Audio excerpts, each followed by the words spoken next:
இப்போ 2 லைன் நான் சொல்லலாம்னு இருந்தேன். ஈன்ற பொழுதை பெருந்தோக்கும் தன் மகனை சான்றோர் என கேட்ட தாய், அதுக்கும் நான் பெருமை பண்ணிட்டேன். மாபெரும் சபையில் நீ நடந்தால் உனக்கு மாலைகள் விழ வேண்டும் சொன்னாங்க, அதையும் நான் பெருமைப்படுத்திட்டேன்.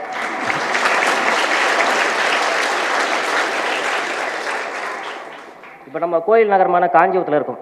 எல்லாரும் பார்த்தீங்கன்னா உள்ள கருவறையில் சாமியை பார்க்கறத விட கோபுரத்தை பார்த்து அண்ணாந்து கும்பிட்டு போயிடுவாங்க. அந்த அண்ணாந்து கும்பிடும்போது அந்த கோபுரத்தோட கலசம் தான் தெரியும். அது கீழே போட்ட பேஸ்மெண்ட்டை யாருமே பார்க்க மாட்டாங்க. இப்போ நான் இங்கே மேலே இருக்க உங்களுக்கு கலசமாக தெரியுது. அந்த பேஸ்மெண்ட் யாருன்னு பார்த்தா என்னோட அப்பா அம்மா. நான் 2022 ஒரு குரூப் ஒர்க் அட்டன் பண்ணேன். 2 கொஷின்ஸில் எனக்கு கிடைக்காம போயிடுச்சு. அப்புறம் 2024 பார்த்தீங்கன்னா குரூப் 4 அட்டன் பண்ணேன். அப்போ ஒரு 5 கொஷின் அட்டன்.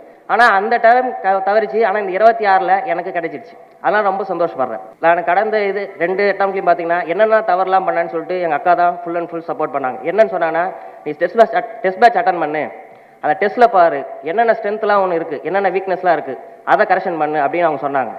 அதே போல் ஏடிசி வந்தேன். ரெகுலராக என்னென்ன டெஸ்ட் பேட்சஸ் மொத்தத்தையும் அட்டன் பண்ணேன்.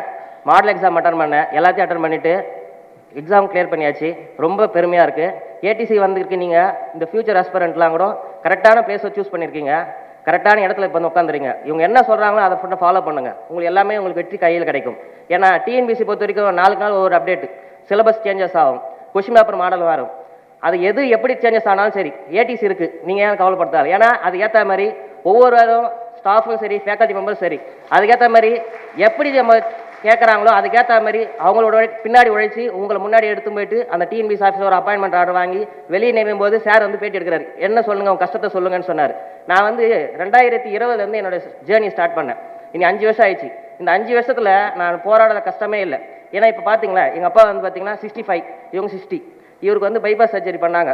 நான் வந்து ஐசியூவில் போய் கேட்க போகிறேன். அவர் என்ன சொன்னார்னா, நீ படிக்கிறது மட்டும் விட்டுறாது, எந்த காரணத்துக்காட்டியும் எனக்கு என்ன ஆனாலும் பரவாயில்ல அப்படின்னு அவர் சொன்னார். அவர் சர்ஜரி முடிஞ்சு வந்தார். 1 இயர் ஆச்சு ரெக்கவர் ஆகிறதுக்கு. அப்பயும் வந்தார். நாங்கள் நெசவாளர் குடும்பம். நானும் சின்ன வயசுலேருந்து தறி நெச்சிக்க எல்லா வேலையும் நான் பண்ணியிருக்கேன். நெசவாளர் குடும்பத்தை சேர்ந்தவங்க நானும். எங்கள் வீட்டில் நீ 3 பேர் கவர்மெண்ட் ஆஃபீஸர் தான்.